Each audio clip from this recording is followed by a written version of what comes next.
నమస్కారం. నా పేరు బద్దం హవిషారెడ్డి. ముందుగా అందరికీ 163వ వివేకానంద జయంతి శుభాకాంక్షలు. నాకు ఈ అవకాశం ఇచ్చిన టి వివేకానంద వారికి ధన్యవాదాలు. ప్రజల కోసమే పుట్టి ప్రజల మేలు కోసమే తన జీవితాన్ని అంకితం చేసిన త్యాగశీలి మన స్వామి వివేకానంద. ఆయన గురించి రోజుల తరబడి మాట్లాడినా ఎప్పుడు ఒక కొత్త వ్యక్తిగానే కనిపిస్తుంటాడు.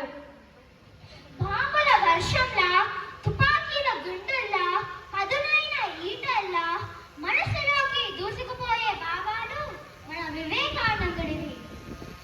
వ్యక్తి ఆధ్యాత్మికమైన మార్గంలో పయనిస్తూ సమాజ సేవలో ముందుండాలని మన వివేకానందుల వారు చెప్పారు.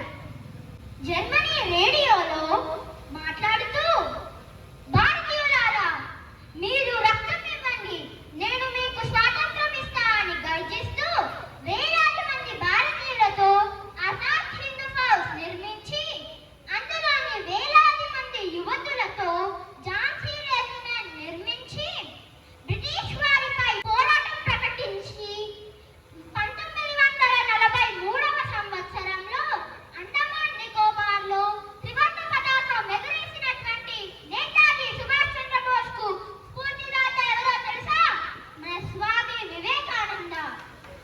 రవీంద్రనాథ్ ఠాగూర్ గారు వివేకానందుని గురించి ఒక గొప్ప మాట చెప్పారు. If you want to know India, study Vivekananda అని అన్నాడు. వివేకానందుడు ఏమంటాడంటే, భారతీయ స్త్రీలు విద్యావంతులైతే ఉత్తమ ఆదర్శాలతో తమ భర్తలకు ప్రేరణ ఇస్తూ ధీరమైన పుత్రులకు తల్లులవుతారని, స్త్రీలంటే ఉత్పత్తి చేసే యజ్ఞాలు కాదని, స్త్రీలను గౌరవించని దేశం ఎప్పటికీ గొప్ప దేశం కాలేదని, అసలు ఈ జాతి పతనావస్థకు ముఖ్య కారణం స్త్రీలను గౌరవించకపోవడమే అని ముక్కుసూటిగా చెప్పారు స్వామి వివేకానంద.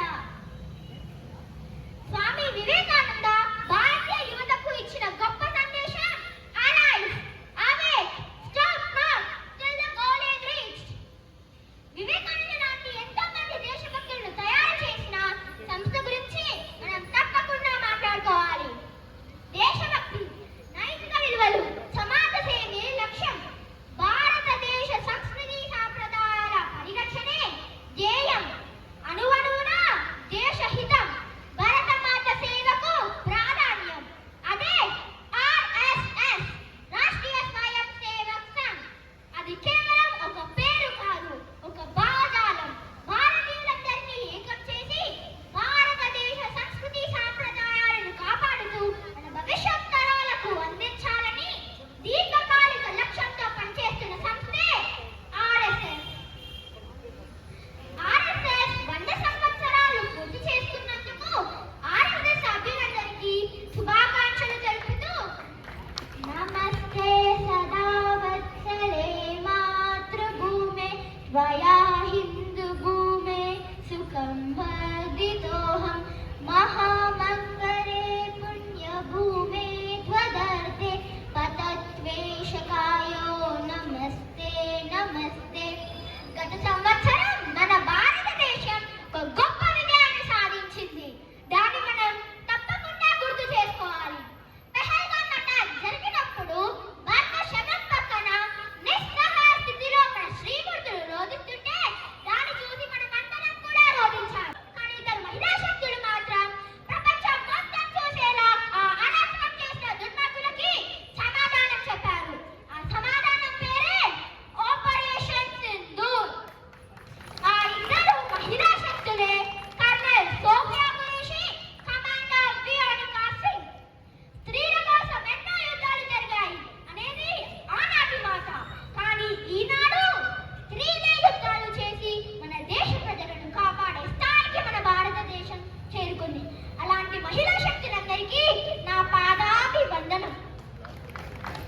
2024లో అయోధ్యలో బాలరాముడి ప్రాణ ప్రతిష్ఠ, 2025లో ఆపరేషన్ సింధూర్ మరియు